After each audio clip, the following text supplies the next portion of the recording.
Hello and welcome. I'm so glad you're here with me tonight. Take a moment now to get comfortable. Let your body soften into the bed beneath you. Feel the weight of the day begin to melt away, and take a slow, gentle breath in and out. There's nothing you need to do right now. Just be here. Just breathe. Tonight, I'll guide you through a tranquil bedtime story, a poetic retelling of one of the oldest myths in the world. It's a gentle journey into the ancient past, a time before time, when the cosmos was only a whisper in the dark. We'll meet Gaia, the earth, Uranus, the sky, and witness the birth of the Titans, all told in soft, soothing language to help you unwind and drift into restful sleep. So whenever you're ready, just close your eyes. Let the stillness wrap around you. Let the story carry you far away, to the very beginning, where everything began, in the silence of the void, under a sky of endless stars. And there, our story begins. Long ago, before the earth or sky existed, there was only darkness and silence. In the beginning of all things, there was chaos, a vast and endless void, calm and empty. This primordial emptiness was not loud or violent, but quiet and still, like an infinite midnight without a single star. Chaos was a silent womb of darkness, a gentle abyss stretching in every direction with no end, no light, and no life.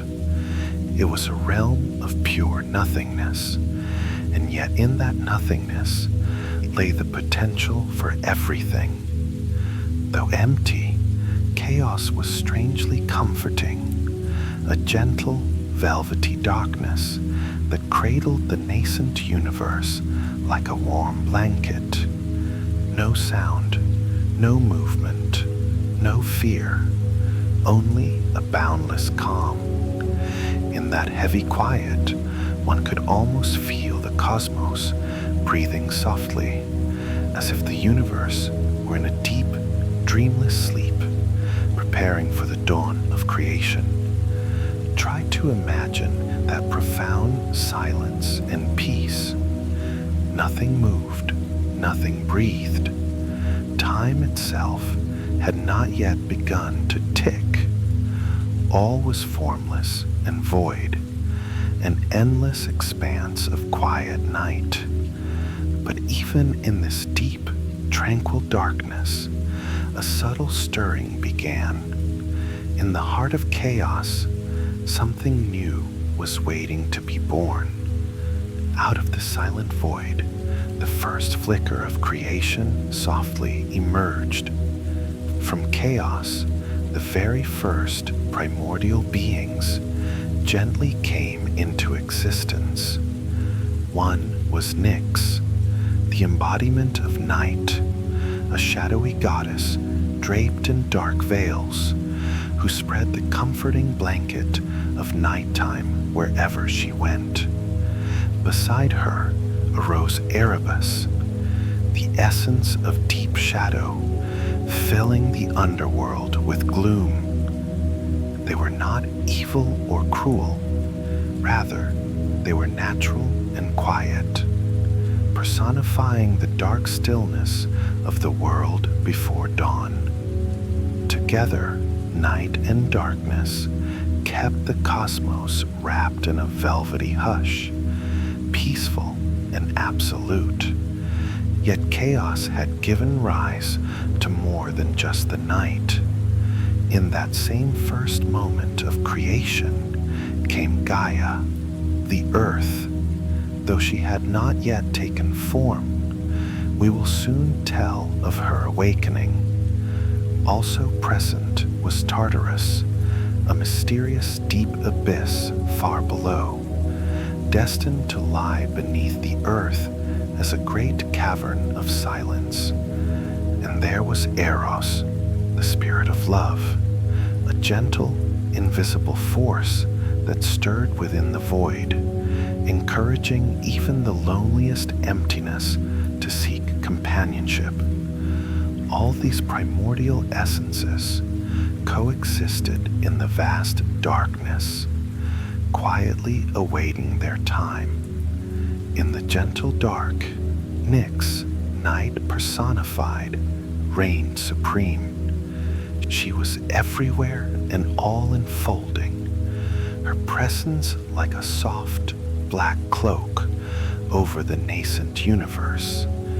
Ages could have passed in that quiet twilight, for there was not yet a sun or moon to mark time, and all remained hushed and motionless. But eventually, Nyx and Erebus, night and darkness, brought forth something new together.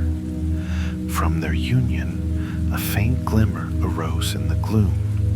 Ether and Hemera were born. Ether, the pure light of the heavens, and Hemera, the goddess of daylight.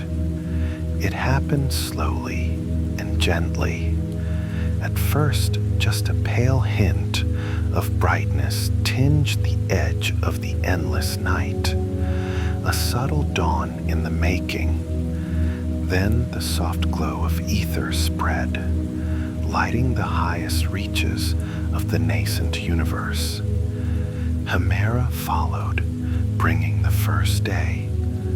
The darkness of chaos gave way to a delicate light. It was not harsh or sudden. It was gradual and tender, like the sky turning from black to the deepest blue, then to gray, and finally to the gentle golden blush of morning. Imagine the first dawn in existence. After an eternity of darkness, a gentle light blooming across the emptiness. In that moment, the void was no longer absolute. The first day arrived quietly, illuminating the space where soon a world would take shape. There was no sun yet, not as we know it, just a pearly radiance that banished the black of night. The cosmic night and day began their slow dance. Hemera, day, emerging from Nyx, night, and then retreating again, establishing a soothing rhythm in the once static void. Day and night greeted each other only in passing, one always gently yielding to the other. When Hemera rose each morning, Nyx softly faded, retreating to rest.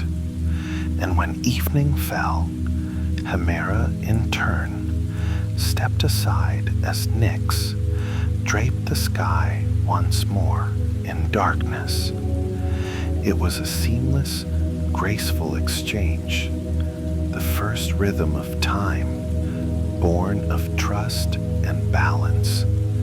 Even as the first daylight caressed the emptiness, most of creation was still to come. Chaos, though mostly empty, had now given birth to darkness and light, night and day, and the gentle force of love. The stage was being set for the world to form. In the warm new light, something stirred further, the awakening of Earth itself. The quiet energy of Eros, that primeval love, now encouraged the next great miracle, the emergence of Gaia, Mother Earth, into the softly lit expanse. For now, the primordial cosmos remained simple and serene. Night would still return as Hemera's light waned, and in that returning night, other gentle powers would arise as well. From the black quiet of Nyx came the comforting spirits of Hypnos, sleep, in his his countless children, the spirits of dreams. In the shelter of night, sleep and dreams drifted through the emptiness, subtle and formless, waiting for living beings to soothe. All was perfectly still, balanced between darkness and light, rest and potential. Thus, in the beginning, there was chaos and night, and then a glimmer of day. Darkness and light, love and possibility, all swirled gently in the void, held in peaceful balance while the earth prepared to be born. The cosmos held its breath in quiet anticipation as the soft light of the first dawn played across the face of nothingness. In the silence, the spirit of Eros whispered that it was time for the world to blossom. And quietly, sweetly, Gaia began to awaken. The gentle light of the first morning fell upon Gaia as she opened her eyes and took form. Gaia, the earth, emerged from the void like a great green and brown jewel in the dim light. At first, she was soft and new, her surface bare and quiet. But soon, Gaia began to shape herself, molding the raw elements of creation into the features of the world. With slow, deep breaths, she formed solid ground beneath the sky. Her broad body became the foundation for everything to come, vast and welcoming. As Gaia awakened, the emptiness around her started to transform. From her fertile flesh, she brought forth the hills and mountains, pushing them upward in gentle swells. Rolling highlands rose at her will, their peaks reaching ever so quietly toward the heavens. Valleys and plains unfurled between these highlands, stretching wide and open. In those early moments, there was no violence in the shaping of the land, only a gradual blooming of form. The mountains stood silent and still, peaceful giants watching over the newborn world. Soft mist gathered around their slopes. In their quiet heights, one could almost sense the future presence of breezes and birds that had yet to exist. With equal care, Gaia formed the waters of the world. From her lowest depths, springs welled up, and her tears of joy and solitude collected into pools. These waters flowed together, carving gentle streams and rivers that wound through the fresh valleys.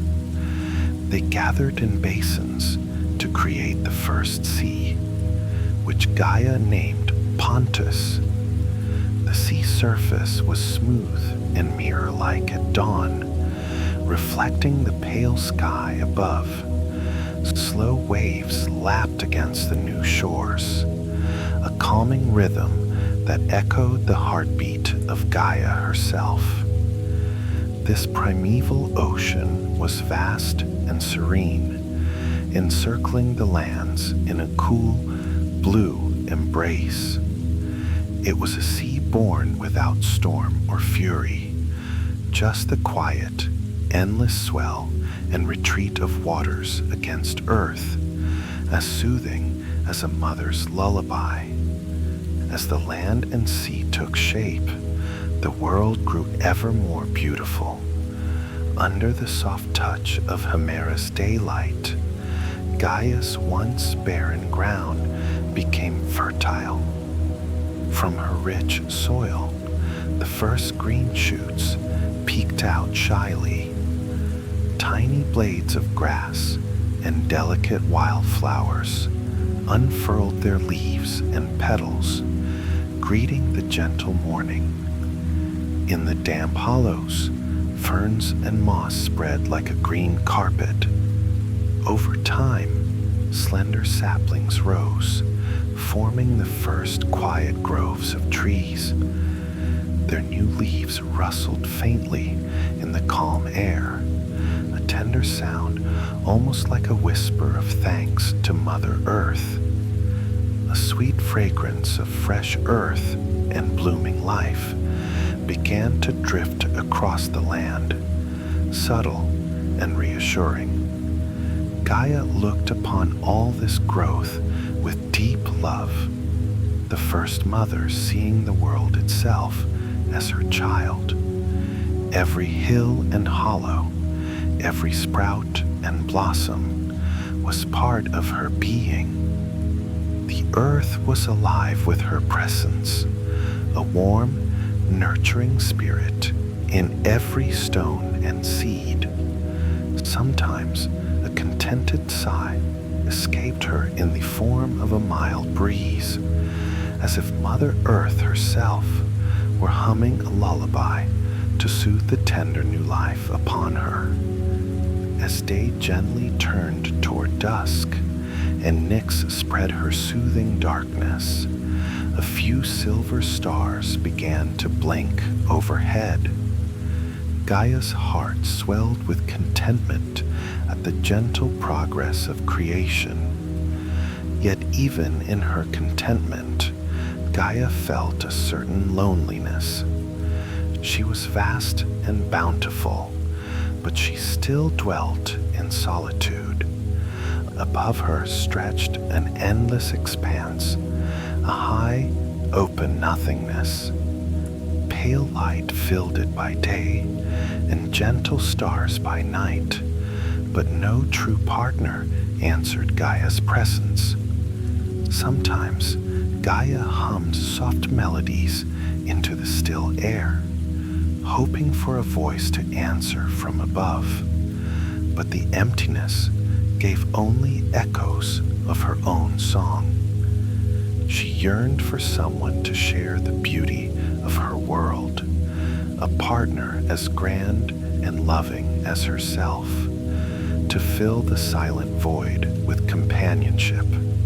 Something was missing, a companion as great and nurturing as she, someone to blanket her and share in her creation.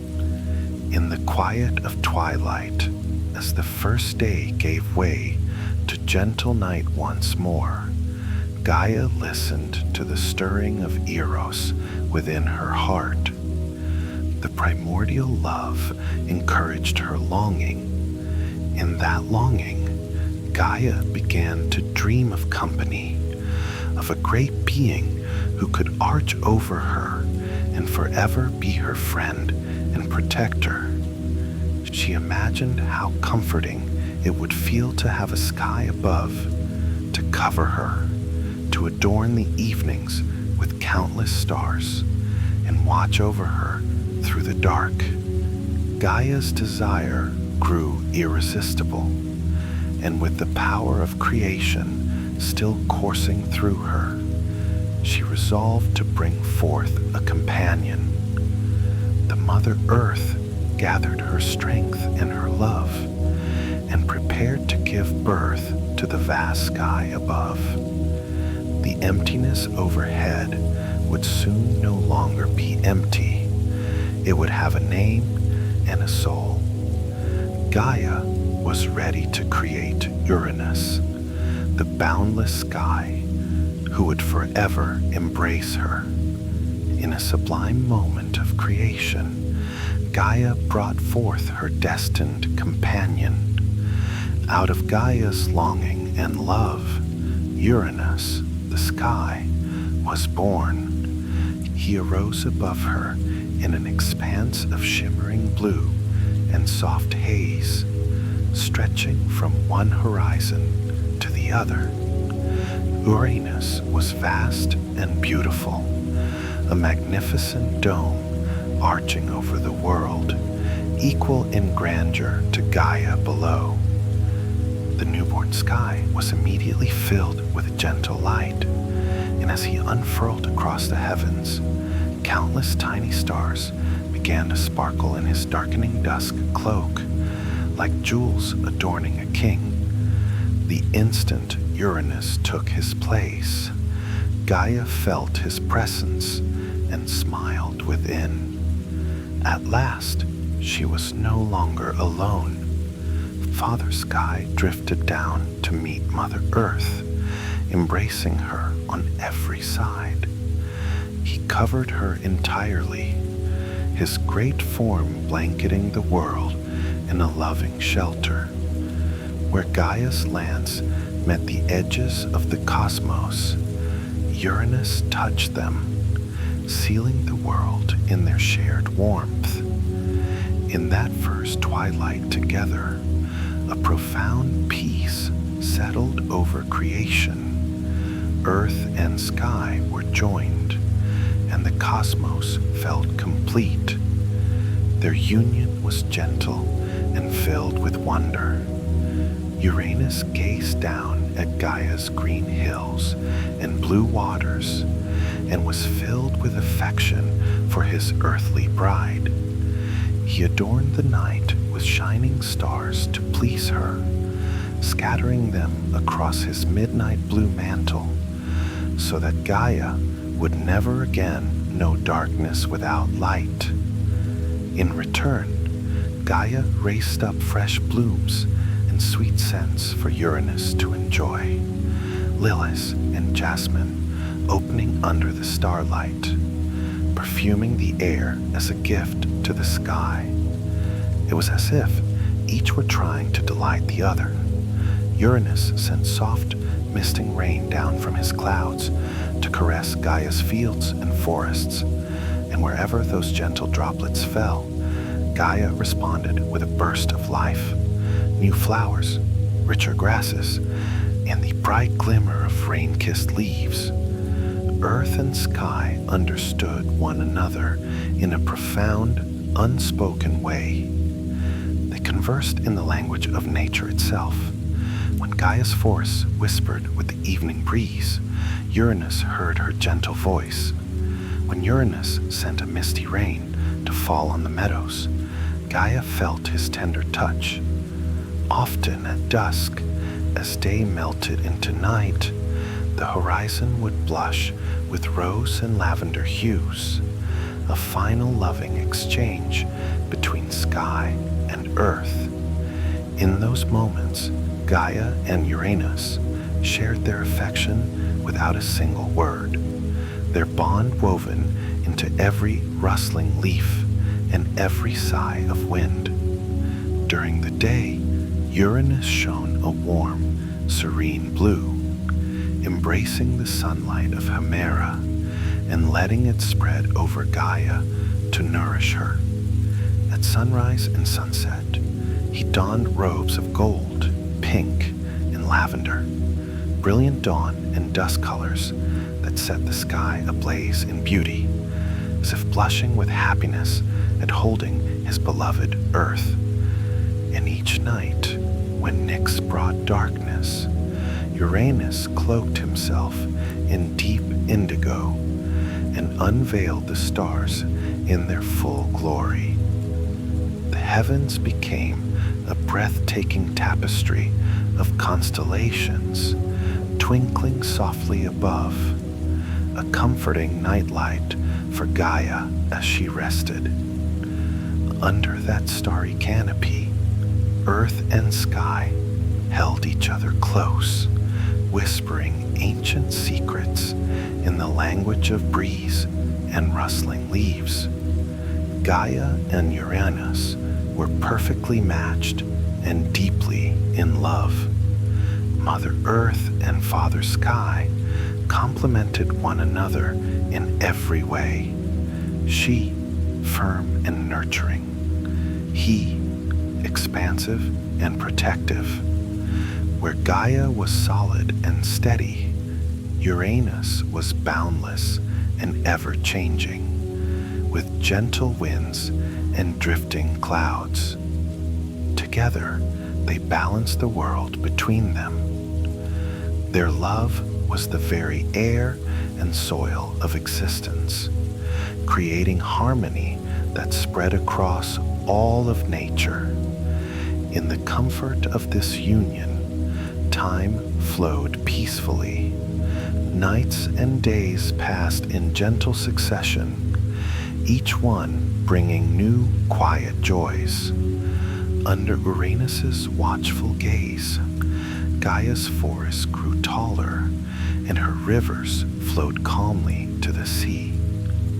Under Gaia's influence, the sky remained steady and life-giving, never too harsh or wild in those early ages.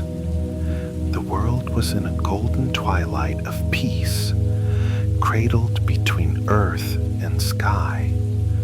Before long, Gaia and Uranus began to have children of their own. With their bond so strong and fruitful, it was only natural that new life would spring from their union. Gaia felt the first stirrings of new beings within her, and Uranus sensed it too. Delighted by the prospect, the loving couple prepared to welcome their offspring, a mighty lineage of gods and creatures that would populate the young cosmos.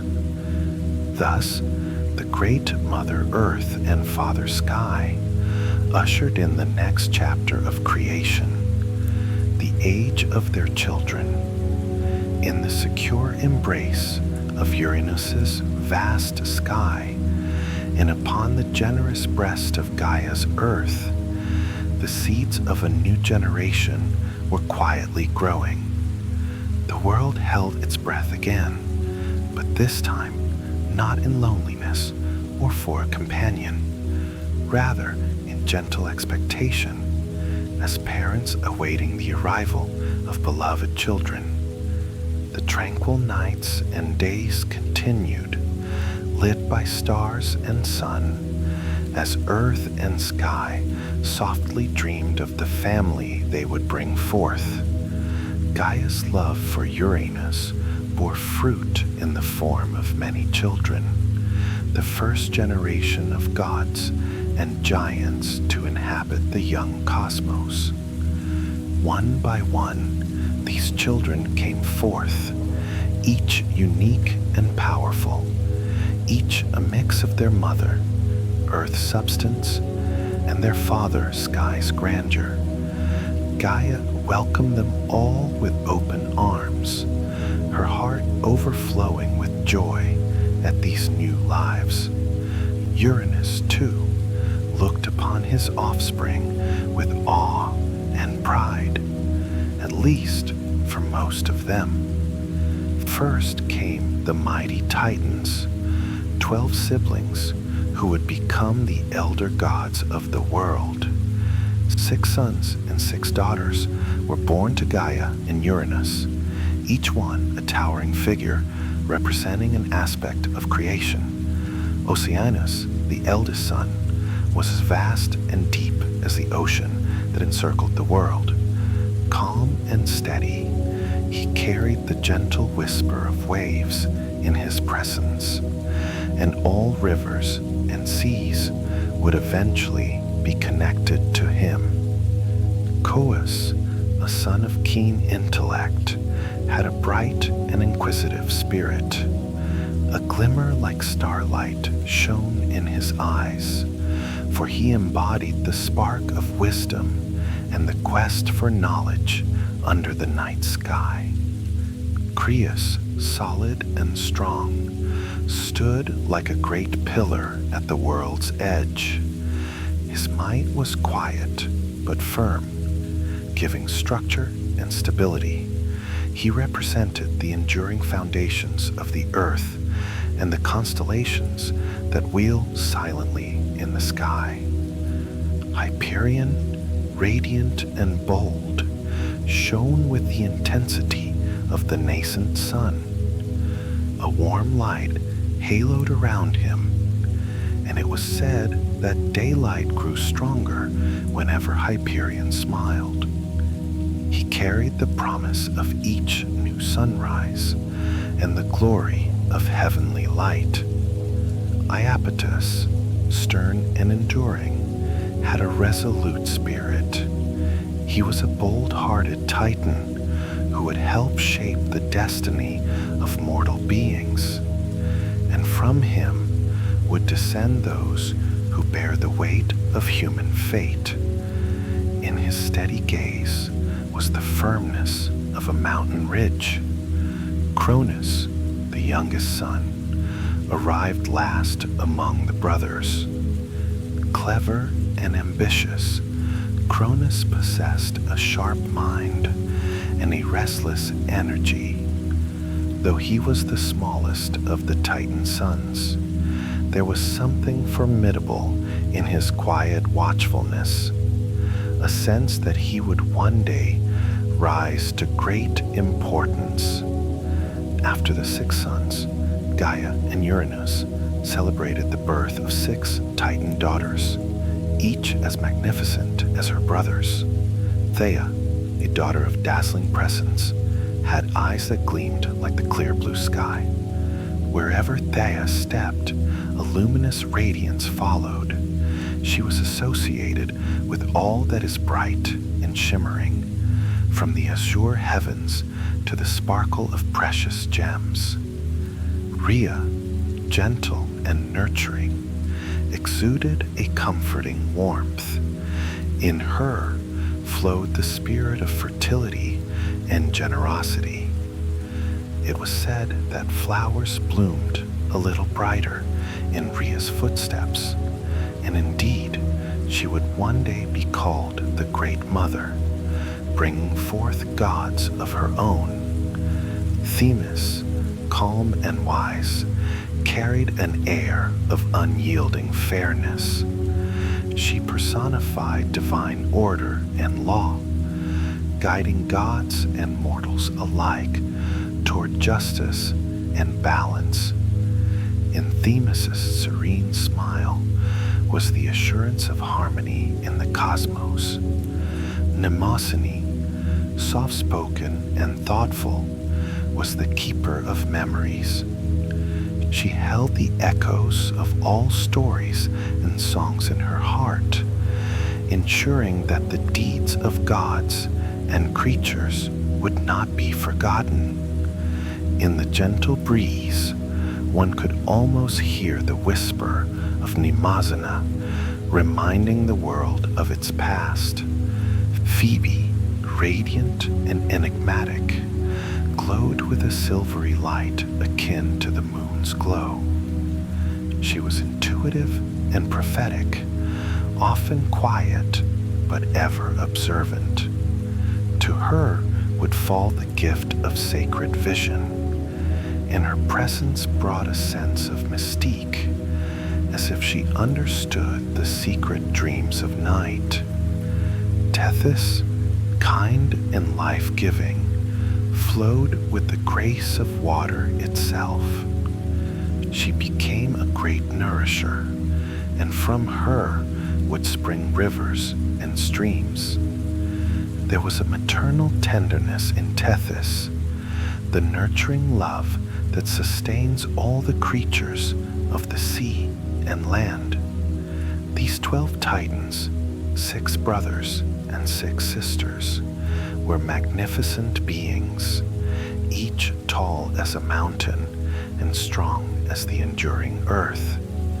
They roamed freely over Gaia's broad lands and under Uranus's expansive sky, exploring the new world with youthful vigor. Wherever they went, they brought with them wonder and might. Rivers swelled at Oceanus's approach. The skies glittered when Hyperion laughed, and forests seemed to hush respectfully in Rhea's gentle presence.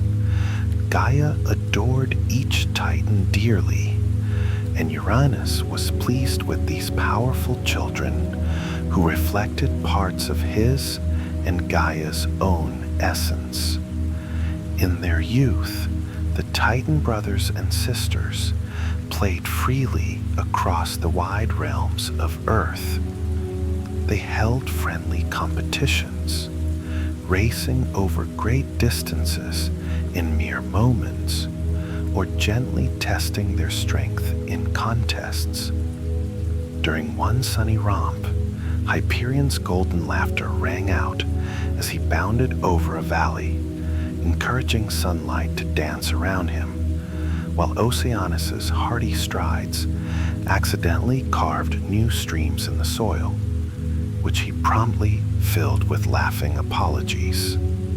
The normally reserved Themis and Mnemosyne smiled as they watched bold Creus and Iapetus, seeing who could hurl a boulder farther beyond the horizon. Even wise Coeus chuckled at their antics. These were carefree days of innocence and discovery, the first games of the gods, and the world itself responded with delight, forming new, gentle rivers and hills wherever the Titans' playful footsteps fell. The Titans, however, were not Gaia's only children with Uranus. After them, she gave birth to another set of offspring, ones of a more fearsome appearance. The next three sons to emerge were the one-eyed giants known as the Cyclopes. Each Cyclops was immense in stature, even larger and more rugged than the Titans. They had a single huge eye in the center of their forehead that glowed like a great beacon. These three, named Brontes, Steropes, and Argus, were masters of thunder and craft, and their hearty laughter echoed like rolling storms through the hills. They were rough and hardy in manner, with booming voices and hands skilled at shaping metal and stone. Yet despite their intimidating looks, the Cyclopes had fundamentally kind hearts and were utterly loyal to their mother. Gaia cherished them just as tenderly as she did her Titan children. Even Uranus, at first, marveled at their sheer strength and the brilliant light of their singular eyes. When they were not romping about, the Cyclopes retreated to deep caverns to craft tools and artworks with their formidable hands. They forged beautiful gifts for their mother and siblings, sturdy golden cups, intricately carved stones, and even simple toys, and their single eye twinkled with pride each time Gaia praised their creations. Following the Cyclopes, Gaia bore yet another trio of extraordinary sons, the Hecatoncheires, also called the 100-handed ones. These three brothers, Cottus, Briareus, and Gygus, were the most formidable in form. Each had 50 heads, rising from broad shoulders, and 100 arms extending from their massive bodies. When they moved, it was as if an army marched in unison. And when they spoke, their 50 voices boomed like a chorus of thunder. They embodied the raw, unchecked power of nature, the rumbling of earthquakes deep in the earth, and the ceaseless crashing of waves upon the shore. Yet, in spite of their overwhelming appearance, the 100-handed ones were gentle at heart toward their mother. In Gaia's eyes, these two were her beloved children, and she sang lullabies to them softly to soothe their great, tumultuous spirits. For all their might, the Hecatoncheires loved nothing more than to sit peacefully with Gaia, drumming their many fingers lightly on the earth in a strangely harmonious rhythm, as if the earth itself were purring under their touch. Sometimes, to amuse their Titan siblings, the 100-handed ones would juggle dozens of boulders effortlessly in the air, or clap all their palms in a rhythmic pattern, creating a gentle thunder that made their brothers and sisters laugh and applaud. Their good-natured talents brought even more joy to Gaia's growing family. With each new child born, Gaia's delight grew. She had brought forth a great family, from the shining Titans who would become lords of the world, to the thunderous Cyclopes, to the awe-inspiring 100-handed giants. The earth now resounded with the energy and voices of her children. Gaia's laughter often rang out as she watched them play and explore. Uranus observed from above, proud and protective. He cast his gentle light on them by day and his starry glow by night. Yet not all was entirely well in this burgeoning divine family. Although Uranus loved the Titans and rejoiced in those strong and beautiful children, he felt uneasy with the Cyclopes and the 100-handed ones. Their aspect was strange and frightening to him. The sky god did not know how to face these sons who did not fit his vision of perfection.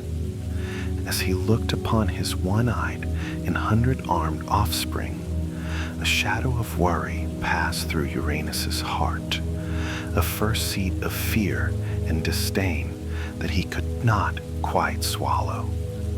Gaia, ever the loving mother, tried to reassure Uranus that all their children were precious and deserving of affection. Indeed, the Cyclopes gazed up at their father with proud, hopeful grins, and the Hecatoncheires offered him as many friendly waves as they had hands. But Uranus's smile in return grew strained. A quiet tension began to brew in the heavens. For a time, Uranus kept his misgivings to himself, and life continued peacefully. The Titans ruled the daylight hours with their exuberance, while the Cyclopes built wondrous structures of stone, and the 100-handed ones amused themselves stacking boulders into towering piles for sport. Gaia was content, nurturing each child and tending to the flourishing world. Uranus hovered above, attempting to share in Gaia's joy and push aside the discomfort he felt. But soon, that seed of fear in Uranus began to sprout into something darker, a resolve born of dread. The sky grew increasingly wary of the strength and strange form of some of his children. The tranquil days of the young cosmos were about to be marred by a father's harsh decision. Uranus's quiet fear of his own children soon turned into a terrible decision.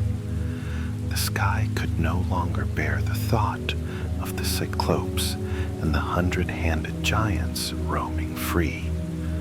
One night, as the world lay in slumber, Uranus acted in secrecy and in dread. He descended from the stars with a heavy heart and a resolve hardened by panic. In a swift and cruel sweep, Uranus seized his unwitting monstrous sons and began to force them away from the light. Gaia awoke to the sound of her children's cries, reverberating through the earth. To her horror, she felt the weight of Uranus pushing the Cyclopes and the 100-handed ones deep down into the ground. Father Sky, in his fear and distaste, was imprisoning them within Tartarus, the deepest, darkest abyss far beneath Gaia's surface. One by one, the mighty Cyclopes and the 100-handed giants were hurled into that lightless pit, their pleas echoing as the vast caverns of the underworld swallowed them. Uranus chained them there with unbreakable bonds of darkness, intent that they should never return to the world above. Pain and fury surged through Gaia as she felt the loss of her beloved children. Never before had the gentle earth known such agony.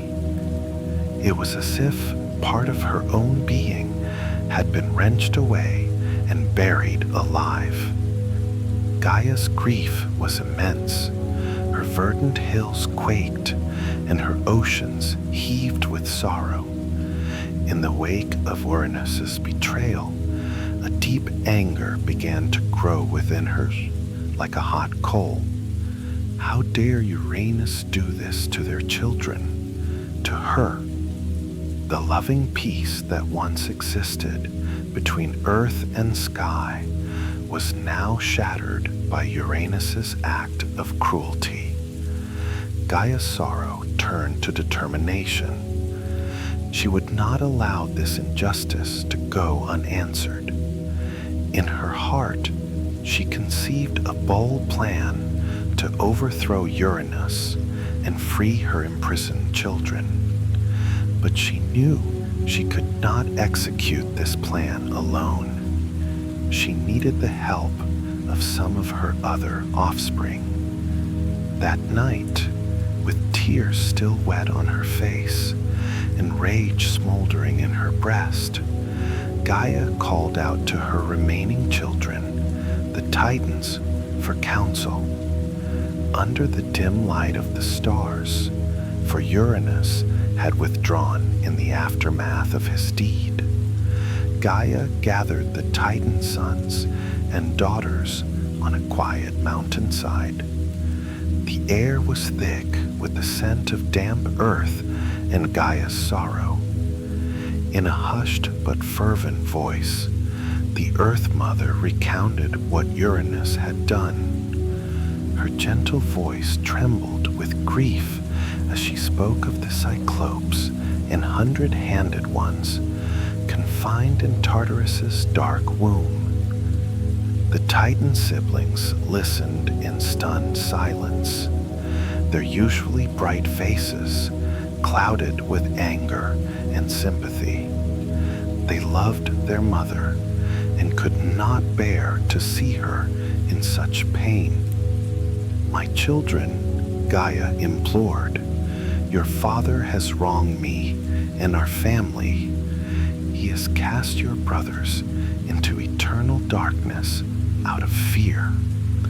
I can no longer abide his tyranny. Will you help me set this right? Will you help me overthrow the cruel reign of Uranus, so that our lost ones might be free and justice restored to the world?" The Titans glanced at one another, uneasy. Uranus was their father, the lofty sky who ruled above. To oppose him was a frightening notion. One by one, the elder Titans lowered their eyes. Proud Oceanus stepped back, sorrowful but unwilling to raise a hand against his father. Koios, Creus, Hyperion, and Iapetus all hesitated, their great forms trembling with uncertainty. Not even the bold Titanesses spoke up at first, for how could they harm the one who had given them the vault of heaven? For a moment, it seemed none would answer Gaia's plea, but then, From among the 12, the youngest son Cronus stepped forward. His dark eyes flashed with resolve. Cronus had always been different, shrewder, more ambitious, and perhaps less fearful of consequences than his siblings. He knelt at his mother's side and took her hand gently. "Mother, I will help you," Cronus said, his voice firm. "I will do whatever must be done to avenge this cruelty against you and our kin." A surge of relief and gratitude filled Gaia. She placed a loving hand on Cronus's brow, blessing her brave child for his courage. Gaia knew that Cronus alone could not succeed without a weapon or a plan, so the earth herself provided one. From deep within her, Gaia drew forth a shard of the hardest flint, unbreakable and sharp as a razor. She molded and forged it with her ancient power, shaping a great sickle with a long, curved blade. Under the starlight, that blade gleamed with a cold brilliance. Gaia's face was resolute as she placed the flint sickle into Cronus's strong hands. "With this, my son," she whispered, "you can cut down the power of the sky." Together, in hushed tones, Gaia and Cronus devised their ambush. They knew Uranus drifted down to Earth each night, covering Gaia with his starry mantle. It would be then, in the stillness of late night, when Uranus was unsuspecting, that Cronus could strike. The other Titans agreed to assist by offering support from afar, though fear kept them from direct action. They would stand by if needed, but it was Cronus who would carry out the daring deed. Gaia's heartbeat thudded in her earthen core as she prepared herself for the confrontation to come. When the next night arrived, Uranus came as usual, stretching himself across the sky and descending to lie upon Gaia, oblivious to the trap awaiting him. The world was quiet. Only the chorus of distant night insects and the gentle rustle of leaves could be heard. Cronus hid in the shadows of a dense grove, gripping the flint sickle with white-knuckled hands. He could feel the cool night air on his skin and hear his own breath, slow and steady, as he steeled his nerves. The air was tense.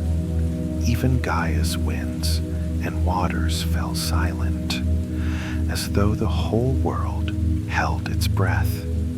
Gaia, lying beneath the unsuspecting Uranus, felt sorrow and resolve intertwine within her.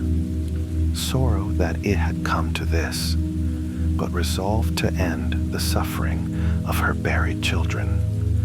As Uranus settled close to Gaia, whispering gentle words of routine comfort, Cronus sprang from his hiding place with sudden, ferocious resolve. In one sweeping motion, he raised the gleaming sickle high. There was a terrible moment of silence, and then Cronus brought the blade slashing downward with all his might. The sickle struck true, slicing into Uranus with a savage force. A shocking cry of pain and fury burst from the sky as he realized what had transpired. The sound echoed across the heavens like 1,000 storms unleashing at once. Cronus had dealt a grievous blow to his father. In that instant, the bond between earth and sky was torn. Uranus recoiled, the stars quivering in the firmament as he writhed from the injury. The mighty sky was literally cut away from the earth, his essence rent by the sharp edge of Gaia's crafted weapon. Severed and defeated, Uranus pulled himself up and away, no longer pressing down upon Gaia. Bleeding and overpowered, the sky god began to retreat to the heights of heaven, far from the reach of his children. As the blood from Uranus's grievous wound dripped onto Gaia's soil, the earth shuddered. From those crimson drops, new beings quietly sprang to life. The Erinyes, or Furies, dark maidens destined to punish great wrongs, and huge, battle-loving giants. These fierce entities sank into the shadows of the earth, unborn to the world above for now, awaiting their time in legends yet to unfold. Far away, in the foaming depths of the sea, where Uranus's severed essence fell, a gentle miracle occurred. The ivory foam swirled and shimmered, and from it arose Aphrodite, the goddess of love and beauty. She floated ashore on a scallop shell, radiant and enchanting, with the first morning light in her smile. The gentle west wind, Zephyrus, guided her on her shell across the calm sea, and as she neared the shore, the dawn wove a silken robe of gold around her form. Wherever her feet touched the damp sand, tender green grass and flowers bloomed instantly. Even in the wake of that night's violence, love had found a way to be born, a bright comfort to soothe the wounds of the world. A badly wounded Uranus managed to gather enough strength to speak one final prophecy into the darkness. His voice, strained with agony, boomed with a bitter curse directed at Cronus. One day, a son of Cronus would rise against him, just as Cronus had risen against Uranus. In that fateful day, Uranus warned, Cronus too would be overthrown by his child. With those words, Uranus, the sky, vanished into the blackness above, retreating forever from the world he once embraced. In time, he would become merely the distant heavens, still watching, but never again intervening so closely in Earth's affairs. The reign of Uranus was ended. For a moment, Cronus stood in stunned silence, the blood-stained sickle in his hand, and the echoes of his father's curse ringing in his ears. He was breathing hard, adrenaline coursing through him. Then Gaia approached and gently took the blade from him. She looked at Cronus with a mixture of pride and sorrow, grateful for his loyalty, mournful that such violence had been necessary. Gaia's plan had succeeded. Uranus's tyranny was over. No sooner had Uranus fled than Gaia felt the prison doors of Tartarus open within her depths. With Uranus's power broken, the bonds confining her hidden children loosened and fell away. A great, joyous clamor rose up from below as the Cyclopes and 100-handed ones emerged from the darkness back into the world. Gaia's heart leapt to feel them upon her surface again. She welcomed her freed sons with overflowing relief, wrapping them in her embrace. The Cyclopes blinked their single eyes at the starlight and laughed thunderously at their newfound freedom. The 100-handed giants stretched their limbs and arms in the fresh air, grateful beyond words to stand under the open sky. It was a moment of sweet victory and reunion, mother and children, together again at last. High above, the Titan brothers and sisters watched this triumph with wide eyes. Slowly, they came down from their vantage points on the mountains to join Gaia and Cronus. A new dawn was beginning to break in the east, pale gold and pink, washing over the gathering on the hillside. In that gentle light, the Titans bowed to Cronus, acknowledging the courage and leadership he had shown. One by one, they knelt and hailed him as the new supreme god, the Lord of the cosmos. Gaia looked on with a quiet smile. This was the rise of a new era. The time of the Titans had come. Cronus, chest still heaving from the confrontation, surveyed his siblings and the liberated Cyclopes and 100-handed ones around him. He lifted his chin with a burgeoning confidence. The prophecy uttered by Uranus still echoed faintly in his mind, but in this triumphant moment, it was easy for Cronus to push those words aside. The world lay open before him and his kin. The sky was high and distant now, and the earth was free. Cronus had toppled the old order and emerged victorious.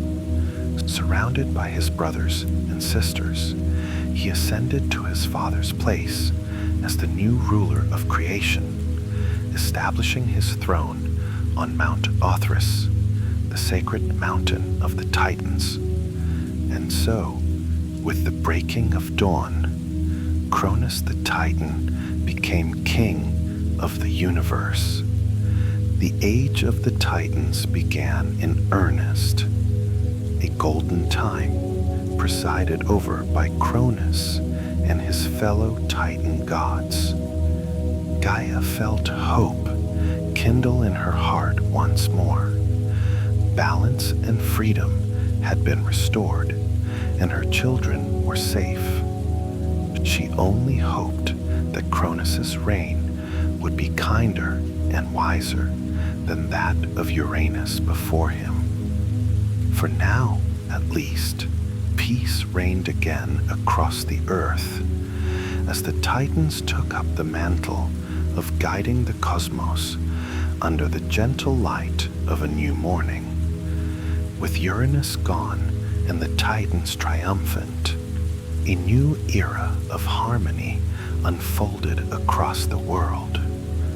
Cronus, having bravely taken the mantle of leadership, was hailed as king of the Titans.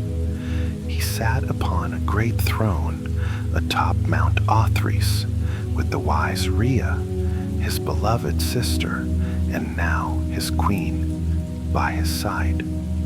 Under their rule, and with all the Titan siblings working in unison, the cosmos entered a time of abundance and peace that later generations would call the Golden Age.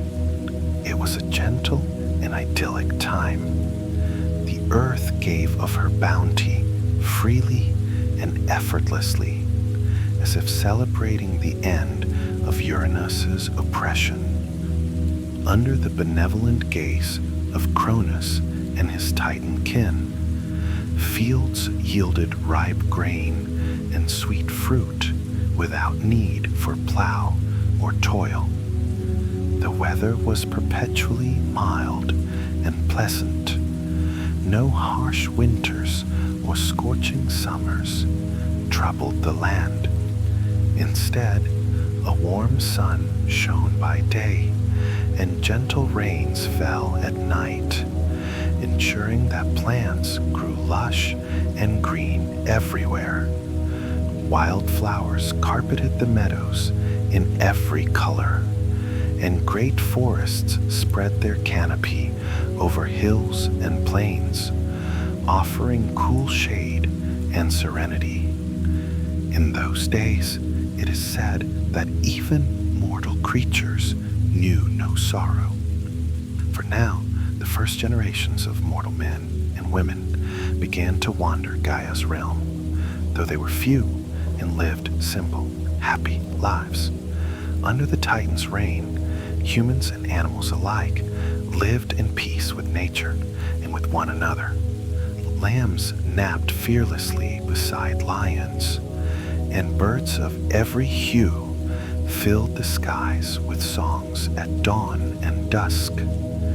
Rivers ran crystal clear and gentle, never flooding destructively, and the sea was calm along every shore. Food was plentiful. Trees bent heavy with figs, olives, and apples, and the very air seemed to glow with a golden contentment.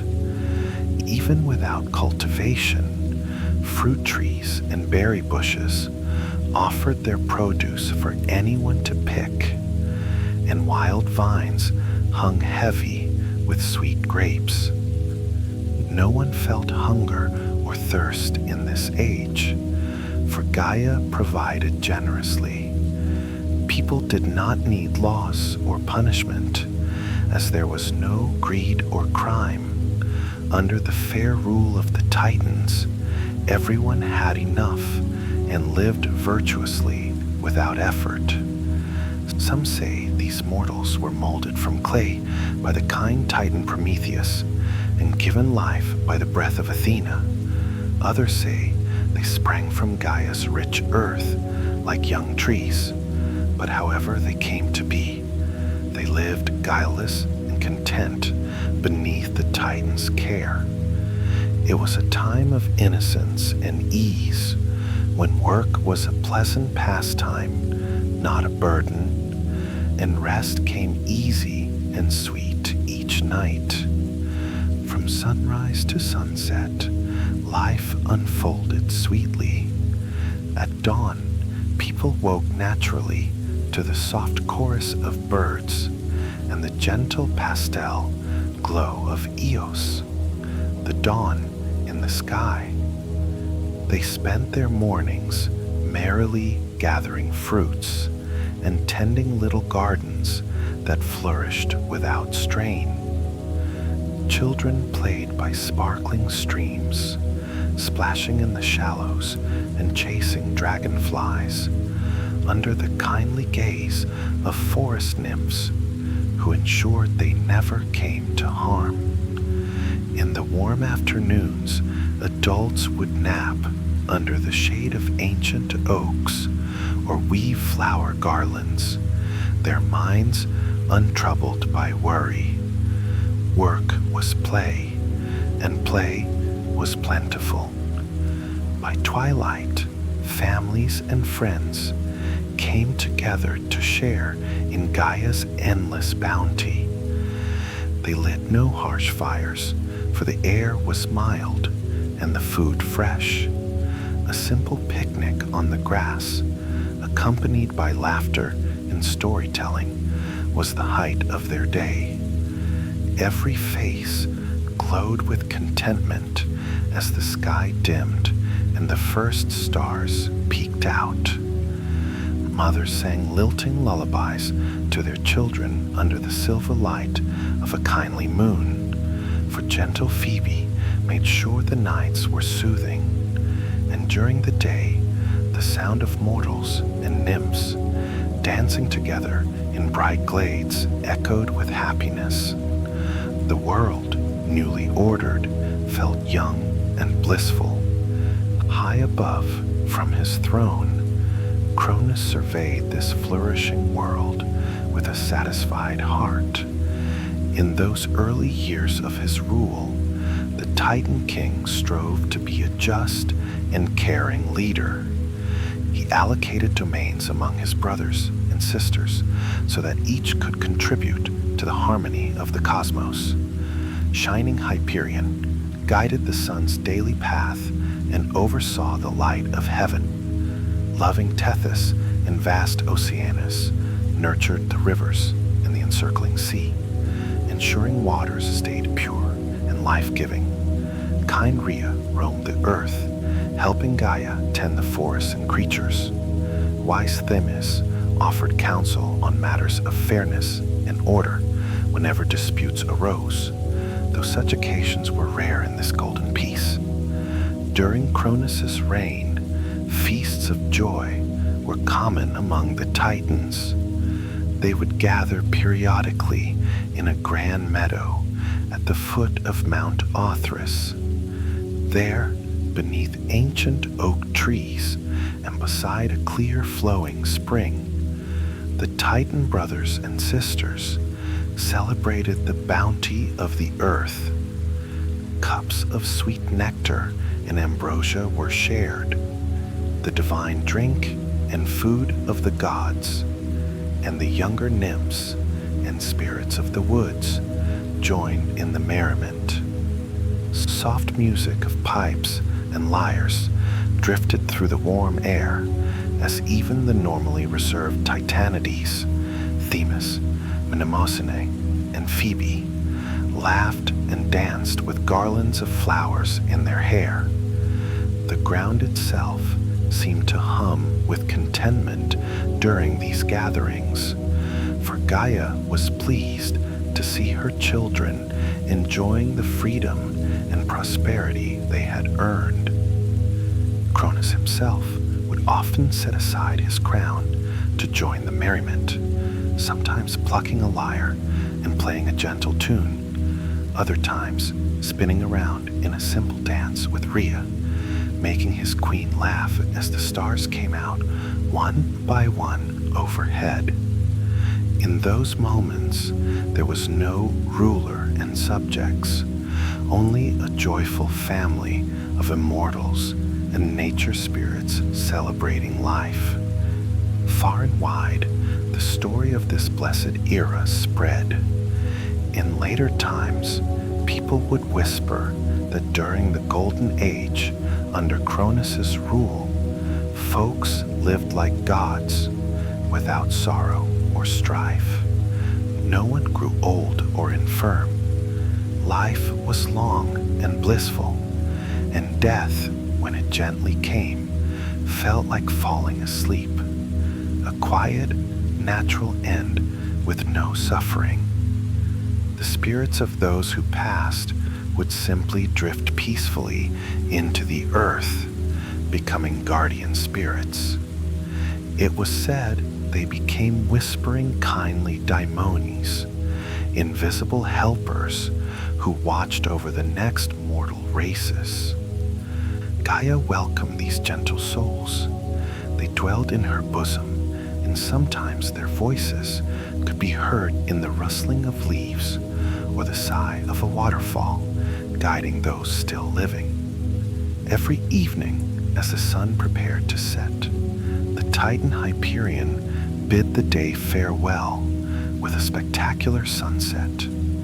Clouds painted in rose and gold, lingering as if reluctant to leave such a perfect day. And each morning, Eos, the dawn, child of Hyperion and Thea, gently opened the gates of sunrise with fingers of pink light, rousing the world to another soft day. Time in this era seemed unhurried and benevolent, overseen by Cronus, who ironically was often associated with time itself. Under his rule, time was cyclical in kind. The seasons followed each other in harmony. In fact, the world knew only eternal spring, or a mild spring-like winter, so gentle was the climate. For Gaia, this period was everything she had hoped for after Uranus's fall. Her children were free and thriving. The Cyclopes crafted ingenious works, stacking stone upon stone to build sturdy walls and beautiful halls for the Titans' dwellings. The 100-handed ones happily used their strength to further adorn the landscape, raising new islands in the sea and smoothing plains, making the world even more delightful at their mother's behest. The Titans themselves guided the forces of nature with a light touch, keeping balance without cruelty or force, and the mortals, tending their small orchards and flocks, offered up thanks in simple songs at twilight for the benevolence that surrounded them. Yet, amidst all this contentment, a quiet shadow began to form in Cronus's mind. In the still of certain nights, when Cronus gazed up at the far heaven where his father Uranus had disappeared, he would recall that ominous prophecy Uranus spat out, the warning that Cronus too would be overthrown by his own child. At first, Cronus tried to shake off the memory. Surely, he thought, with Uranus gone and the world at peace, that dark fate could be avoided. Had he not established a just and happy realm? Why would the cosmos need to cast him down as well? As the years flowed by like a gentle stream, Cronus's beautiful wife, Queen Rhea, bore him child after child. With each birth, Rhea's heart overflowed with love and hope, and Gaia herself rejoiced, for these children were Gaia's grandchildren, a new generation of gods who would populate the world. The first child was a daughter, Hestia, who had eyes like warm hearth embers. Rhea swaddled the infant and brought her to Cronus, eager for the king to meet their precious newborn. But Cronus, holding his firstborn, felt a stab of fear. In baby Hestia's innocent face, he imagined a future challenger. Remembering Uranus's warning, Cronus found himself gripped by sudden paranoia. What if this child someday grew powerful enough to depose him? The thought was unbearable. He had worked so hard to establish this golden era. In that moment, Cronus made a dreadful choice. As gentle Rhea watched in horror, Cronus opened his mouth and swallowed baby Hestia whole. He used his godly power to imprison the child inside his own body, where he believed she would remain forever young and harmless, unable to rise against him. As the tiny goddess disappeared into him, Cronus felt a momentary pang of guilt, but he steeled himself, convinced he was doing what he must. Rhea screamed and wept, begging her husband to relent, but Cronus's fear was greater than even his love. Each time Rhea bore a new child, her hope soared only to be cruelly dashed as Cronus snatched the infant from her arms. He swallowed their second daughter, sweet Demeter, whose gentle wails were silenced before Rhea could cradle her even a moment. Next born was Hera, radiant and lovely. Rhea fell to her knees and pleaded with Cronus through tears to spare this one, but he was deaf to her cries and consumed Hera as well. When a son, Hades, arrived with solemn, curious eyes, he too was devoured, and little Poseidon, born with a soft, gurgling laugh, met the same fate. 5 children in all were consumed by Cronus, hidden away in the darkness of their father's being. True, their divine nature meant the children did not perish inside Cronus. They merely slept in darkness, alive but unaware. Yet this was small comfort to the bereft mother. Poor Rhea was beside herself with grief and anger. She felt as though her heart had been shattered into pieces as each child was taken from her. The Golden Age on Earth continued to shine for everyone else, but Rhea's personal world was devastated by the loss of her babies. The palace that once rang with her laughter was now silent.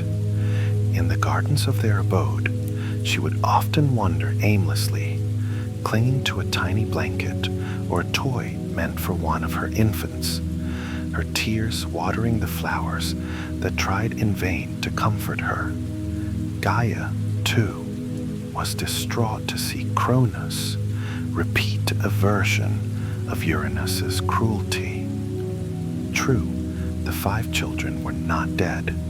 Immortal gods cannot be killed so easily, but they were trapped in a strange, deathless sleep inside their father, unable to see the light of day.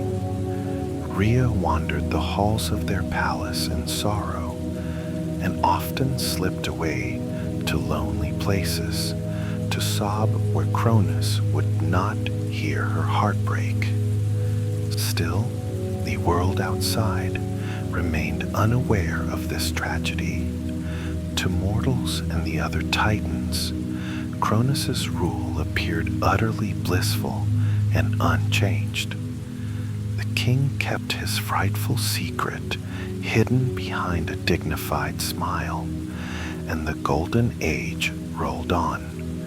But Gaia and Rhea plotted together in whispered conversations under the rustling leaves, determined to save Rhea's next child from Cronus's devouring fear. When Rhea became pregnant for the 6th time, Gaia came to her with a plan, one that echoed Gaia's own ancient stratagem against Uranus. Rhea would give birth in secret, away from Cronus's sight, and they would trick the Titan King to save this child. Rhea agreed, steeling herself with a resolve she hadn't felt since the days of Uranus's overthrow. She still loved Cronus, but his paranoia had turned him into someone she could barely recognize. If she did nothing, all their children would be forever lost. She could not allow that fate to continue. In the dead of night, when the time came, Gaia quietly guided Rhea to a hidden cave deep in the lush Isle of Crete. It was a sacred, safe place, a cave adorned with moss and softly glowing crystals, far from Mount Othrys. There, attended by sympathetic nymphs and Gaia's gentle presence, Rhea gave birth to her 6th child, a strong, healthy boy whom she named Zeus. The cave filled with the newborn's first cries, robust and mighty for such a small being. Rhea held her son close, tears of joy and fear mingling on her cheeks. Little Zeus gazed up at his mother with curious, bright eyes that sparkled with an intelligence beyond his infancy, as if he sensed the importance of his birth. Outside, the rain fell lightly, as if Gaia herself were washing the world clean for this new beginning. Rhea knew she could not linger long with her baby. Cronus would soon come looking for her. With trembling hands but firm resolve, she bundled baby Zeus in soft cloth. Then Gaia brought to Rhea a special stone from the depths of the earth, roughly the size and weight of an infant, smooth and swaddled in cloth as well. Rhea kissed her true child lovingly and laid him in a cradle hidden in the shadows of the cave. Nearby, gentle nymphs named Adrastea and Ida stood ready to care for the baby god in secret.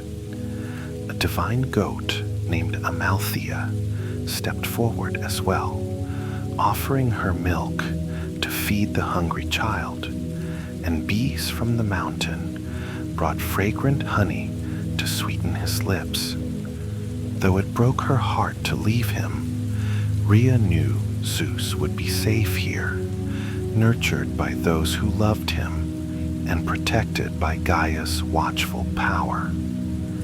Cradling the wrapped stone as if it were her newborn, Rhea composed herself and returned to Mount Othrys. Cronus was there, waiting, anxious and expectant.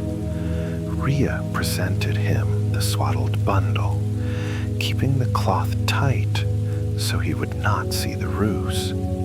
"Here is our son," she said softly, her voice steady despite the pounding of her heart.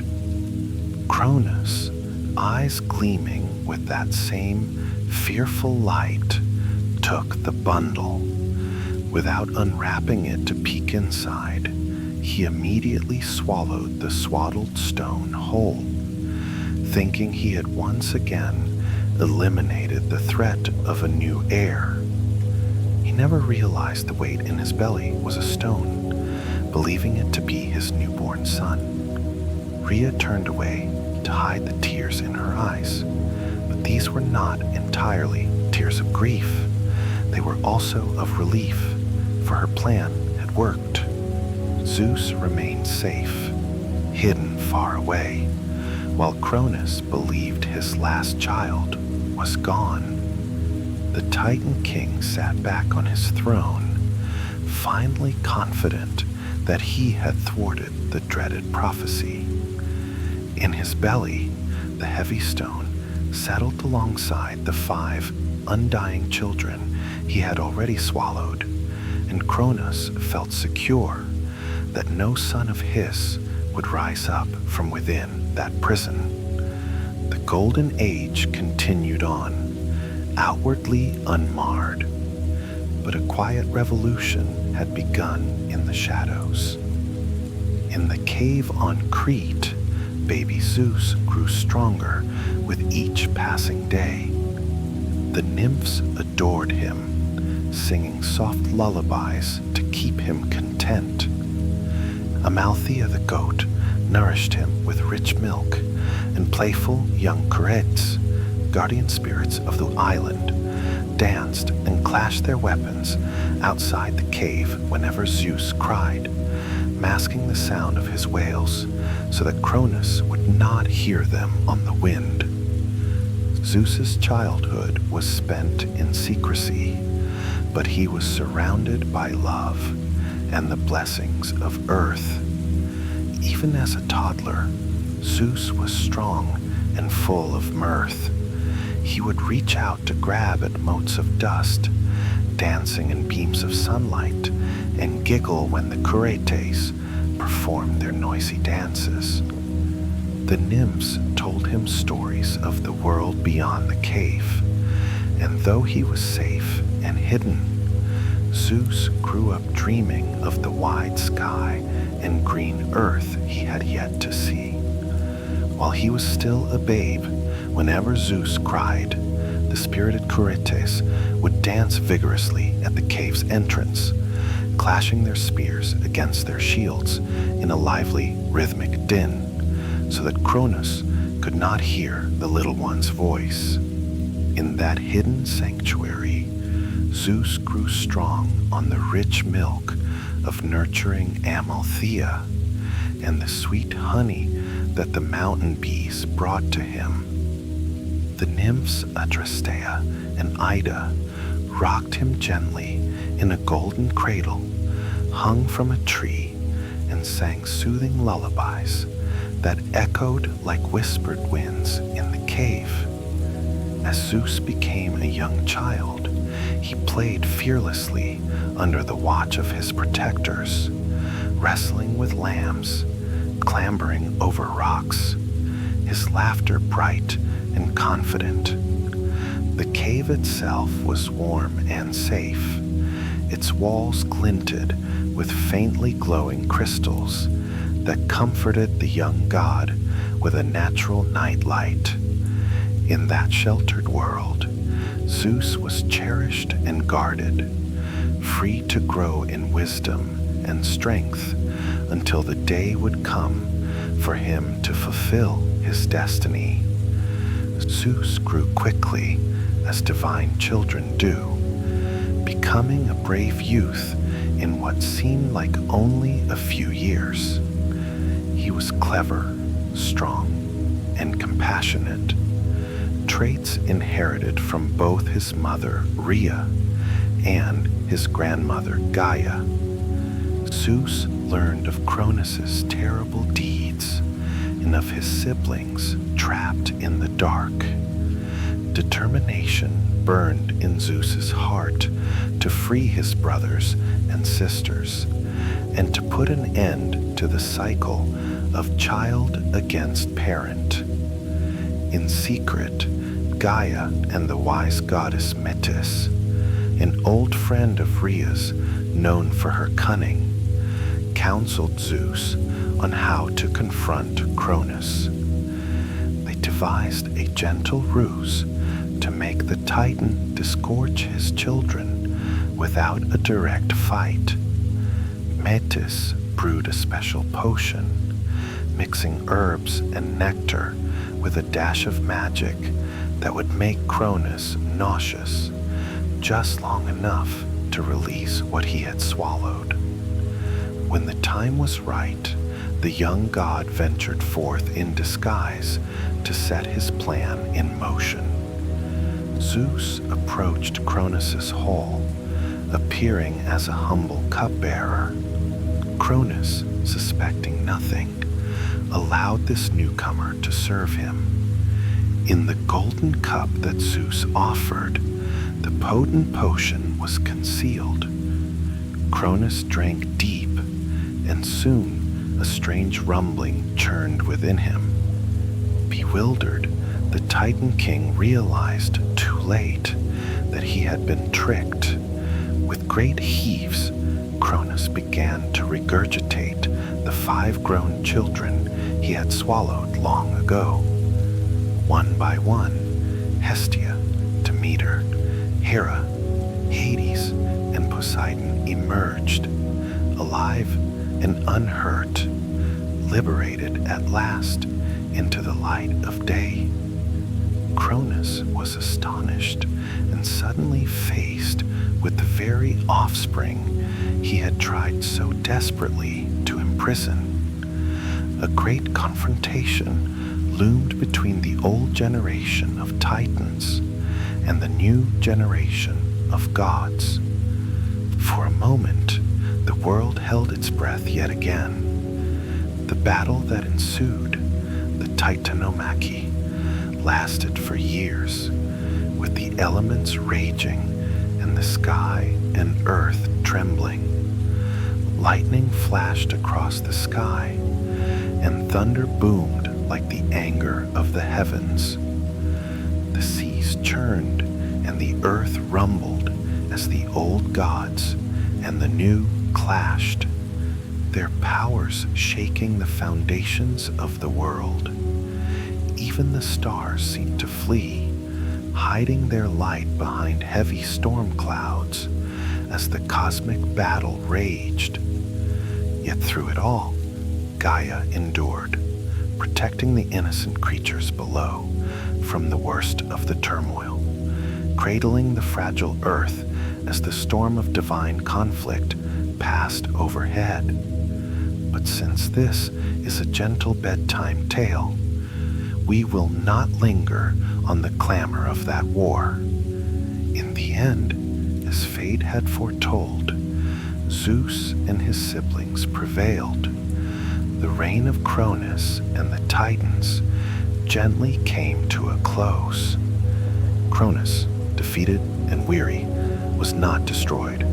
Instead, Zeus, showing mercy, made him ruler of a distant, peaceful realm. Some say the Blessed Isles, a paradise at the edge of the world, where Cronus could rest for eternity in tranquility. In that distant haven, a part of the Elysian fields, Cronus at last found peace. The isles were said to lie at the western edge of the world, where the setting sun painted the sky in endless twilight. There, a gentle ocean breeze always blew, and golden fields of grain and wildflowers swayed under a soft, eternal glow. Cronus ruled these isles kindly, and in quiet moments he would close his eyes and remember the happy days of the Golden Age. In those memories and in the pleasant company of heroic spirits dwelling there, the once great Titan felt content and untroubled. The remaining Titans accepted the new order. Down on Earth, Queen Rhea rushed to embrace her newly freed children. She wept tears of joy as she held Hestia, Demeter, Hera, Hades, and Poseidon close, never wanting to let them go again. The brothers and sisters, though grown, clung to their mother with relief and happiness, all of them grateful to be reunited as a family. The Titan uncles and aunts who had stood aside during the battle watched this reunion with tender smiles. Some, like gentle Themis and nurturing Tethys, stepped forward to pledge loyalty to Zeus's new reign, offering their wisdom and care to the younger gods. Others, like wise Oceanus and luminous Theia, quietly retreated to live peacefully at the far edges of the world, content that balance had been restored. None wished to prolong the conflict. The time of change had come, and they acknowledged it with grace.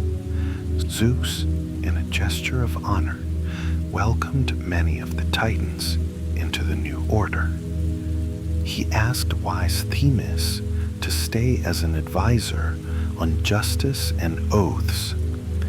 He granted Mnemosyne a place of esteem as the keeper of divine memories.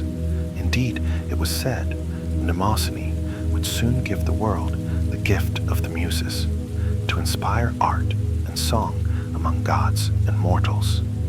Kind Tethys and vast Oceanus were encouraged to continue nurturing all the world's waters, supporting Poseidon in his new duty as Lord of the Seas.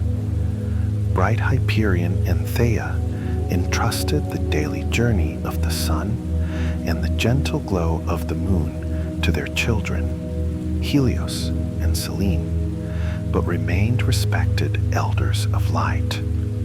The cosmos thus preserved the best of the old, while embracing the new. Zeus and his freed siblings became the new caretakers of the world, the Olympian gods. They established their home on Mount Olympus, a high, cloud-kissed peak, and vowed to watch over the earth and its creatures with wisdom and compassion. Mount Olympus was a place of dazzling beauty. Its peak rose above the clouds, crowned by a palace of marble and gold, built by the combined efforts of the grateful Cyclopes and the gods. Radiant gardens of ever-blooming flowers ringed its halls. Fountains of nectar trickled merrily into crystal streams. The air was always mild and perfumed with sweet incense. It was a haven where the Olympian gods could gather in peace, sharing laughter and counsel as they looked lovingly down upon the world they would care for. On Olympus, Hestia tended the sacred hearth, her warm fire a symbol of family and home for both gods and men. Demeter took charge of the fertile earth, promising that fields would remain abundant and the cycle of seasons would be kind. Hera, proud and strong, became the protector of marriage and women, blessing unions and watching over families with a vigilant, loving eye. Hades, though he ruled the underworld, did so with a somber fairness, ensuring that the spirits of the departed found rest in his quiet realm below. Poseidon embraced the vast oceans, stirring gentle waves and calming storms. His hearty laughter was often heard in the friendly splash of waves along the shore. Together, under Zeus's just reign, the new gods vowed that the world would be cherished and guided with compassion. The Cyclopes, grateful to Zeus for releasing them from Tartarus, forged magnificent gifts to aid him and his brothers in their rule. They crafted crackling thunderbolts for Zeus to wield, a mighty trident for Poseidon to command the seas, and a hidden helm of darkness for Hades to walk unseen when needed. These tokens, born of Cyclopean skill and love, helped the new gods maintain balance in the realms they governed. The 100-handed giants became kindly guardians, posted at the gates of Tartarus to ensure that no dreadful monster would ever escape to trouble the world again. So the tumultuous change gave way at last to peace. The bright age of Olympus dawned, and Gaia, sensing that her family was safe and strong, withdrew into the comforting hills and forests to rest. The sky now belonged to Zeus, who filled it with ever-turning constellations and dispensed rains and winds at their proper times. The earth was cared for by Demeter and others who would help it flourish. The vast seas were entrusted to Poseidon and the underworld to Hades. Each god and goddess took on duties to maintain the harmony of the cosmos. And high on Olympus, the gods lived in relative amity, feasting, laughing, and sometimes playfully quarreling, but always coming together when it mattered to ensure the world below remained in balance.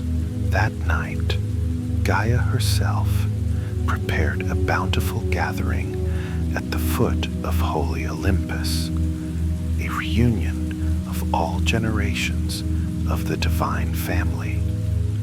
The remaining titans and the newly risen Olympian gods sat side by side on the soft grass beneath a twilight sky. Silver platters of fruits and breads, amphorae of nectar, and bowls of sweet ambrosia were shared freely.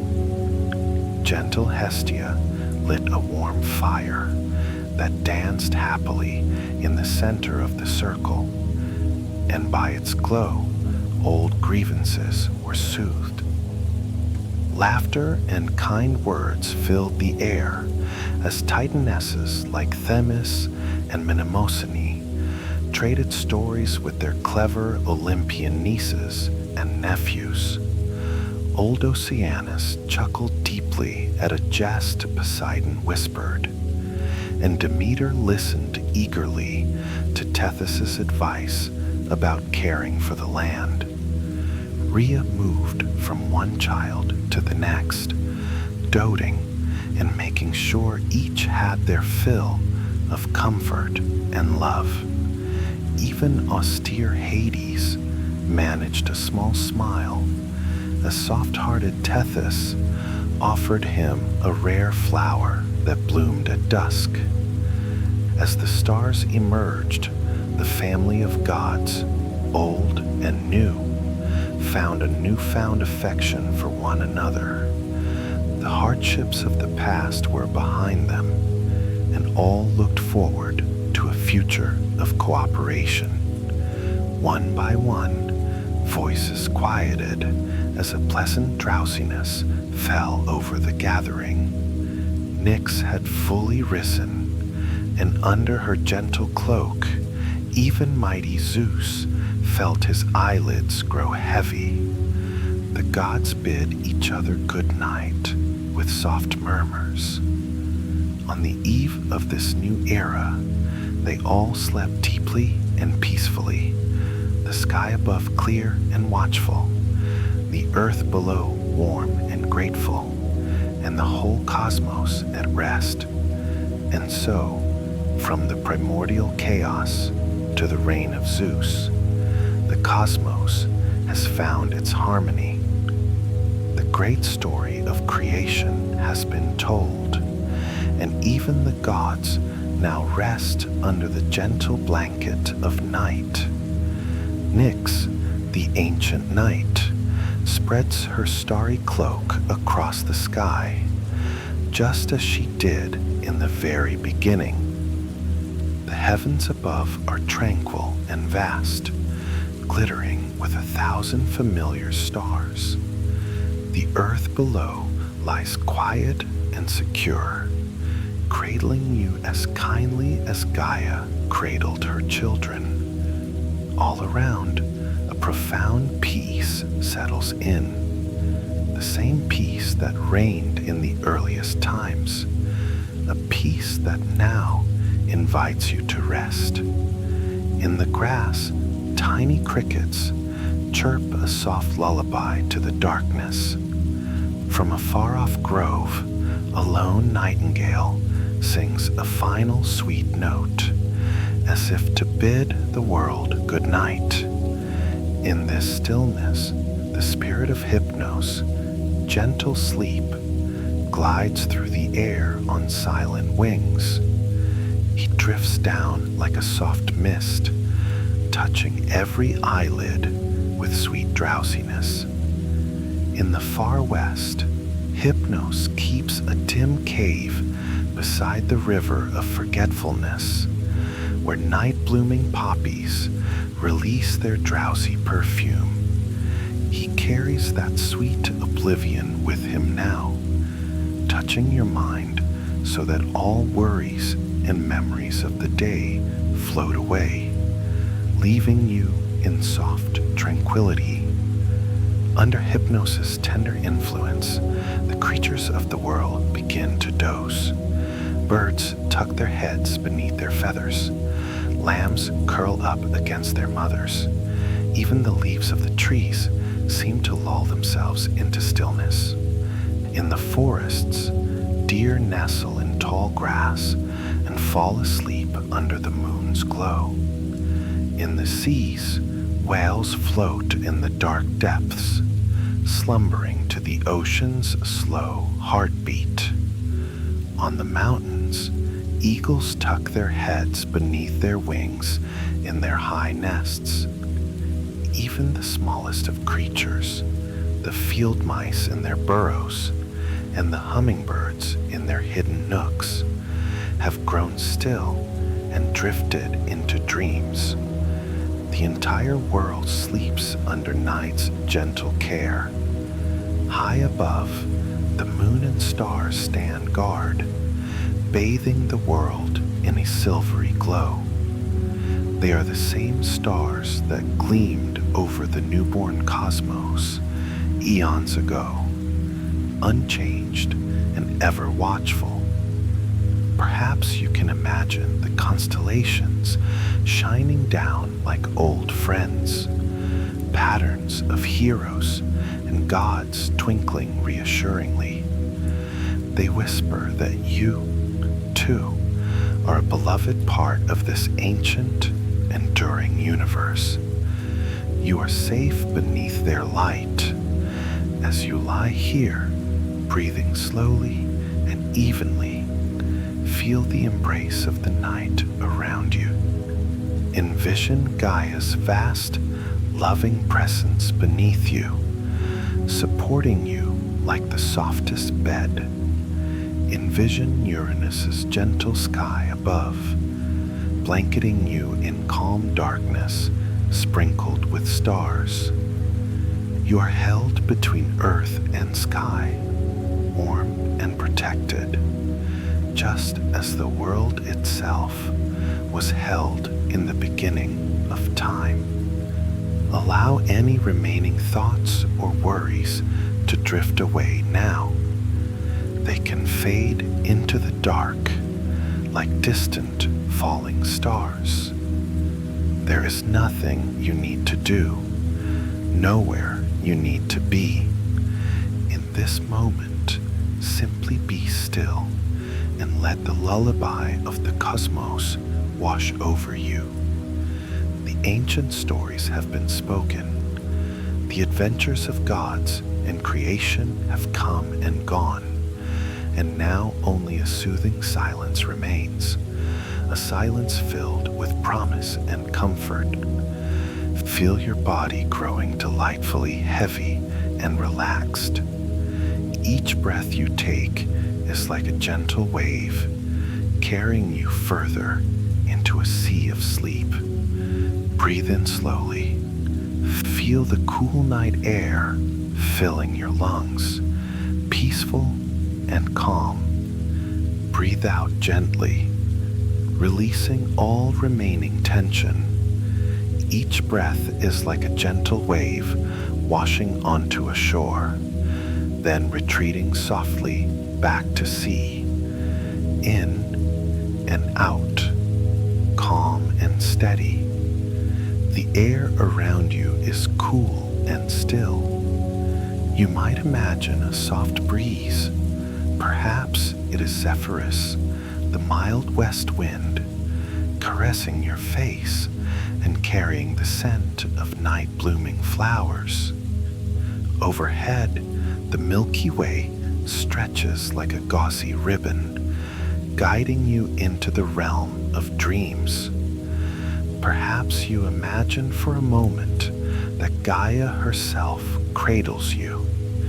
You are lying on the softest moss upon the earth, and the great Mother Earth wraps her arms of warm soil and gentle grass around you in a loving embrace. Above, Nyx spreads her dark wings, shielding you from all harm. You are cocooned in safety. The twinkling stars are like a mobile above an infant's cradle, assuring you that the cosmos is watching over you. You feel every part of your body releasing and sinking. Your toes and feet relax, as if burrowing into cool, comforting sand. Your legs grow weighty and loose, as if they belong to the earth. Your hands and arms rest easy, no burdens to carry right now. Even the muscles of your face ease. Your forehead smooths. Your cheeks soften. Any last worries hiding behind your closed eyes simply dissolve, leaving you with a light, contented expression of someone drifting in pleasant dreams. Your chest and belly are soft as you breathe slowly in and out, in and out. Your heart beats quietly, steady and calm, in tune with the slow rhythm of the universe. In your mind, any stray thoughts float away like faint clouds, dissolving in a clear night sky. Now you are drifting among stars. Perhaps you find yourself in a gentle dream, walking through a midnight meadow under a full moon with silvery light guiding your way. Fireflies flicker around you like tiny stars come down to dance. A hush is all about. In the distance, you might hear a faint melody. Maybe it's the song of a celestial harp, or the echo of a titan's lullaby carried on the breeze.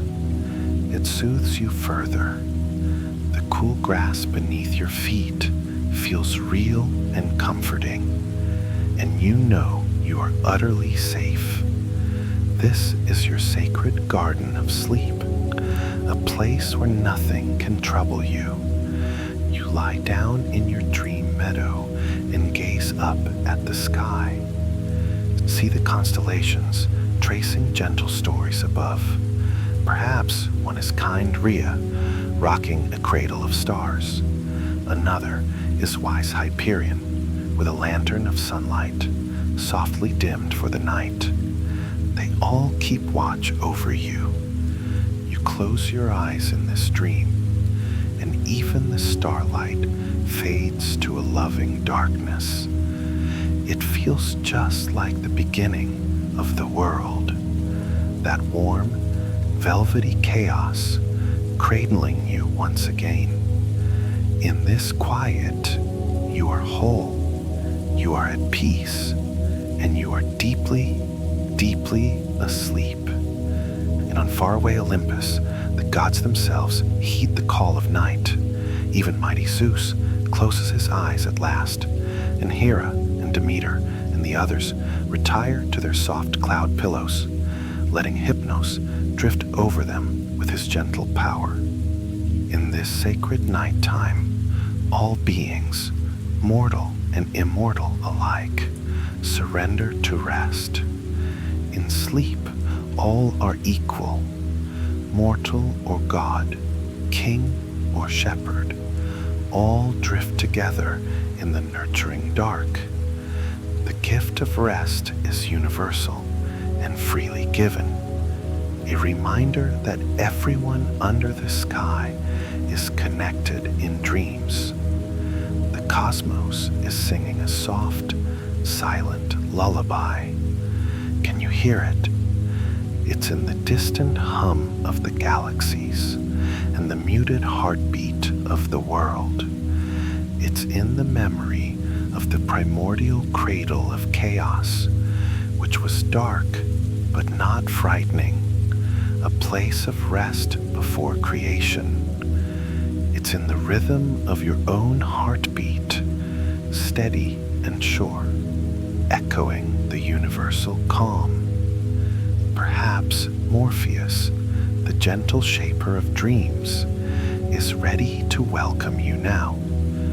One of the kindly children of night, he will paint soft visions in your mind, maybe of strolling through ancient gardens or floating among clouds, and keep you company until rosy dawn comes again. Float now on the river of sleep, and as you do, know that you are cherished and at peace. You step forward and find these waters are warm and supportive. They cradle you, and you float effortlessly on their surface. Overhead, galaxies swirl like soft, glowing clouds, their faint colors shimmering across the sky. You feel completely safe, weightless and free, drifting on the cosmic tide. You are so very relaxed now. The faintest smile may touch your lips as you surrender to the comfort. There is no need to hold on to anything. You can simply let go. Feel how easy it is, how natural to sink into this softness. Your thoughts have quieted to a whisper, and even that whisper is fading away. A sweet emptiness fills you, warm and healing. If any images dance in your mind, they are gentle and pleasant, like fireflies twinkling in the distance. Every part of you is at peace. Sleep is very near. It wraps around you like a soft blanket. You have no more tasks, no more burdens, only the gentle calling of deep sleep. The night will watch over everything until morning. All you need to do is drift as you are doing now, ever so softly. The story has ended, but its peace remains. You are enveloped in the very night's embrace, warm and secure. Allow each breath you take to carry you deeper. Breathe in and out, letting all tension melt away. All is well. You are here, safe and asleep, held in love by the universe itself. Let sleep take you by the hand and lead you into sweet dreams. May your rest be as tranquil as the first morning of the world, and your dreams be lit by starlight and gentle magic. Good night, dear one. The cosmos watches over you kindly. In this safe darkness, under infinity's gaze, you can let go completely. You are cherished and at peace. Simply float now on the river of sleep and drift ever so gently into the deepest comfort. Sweet dreams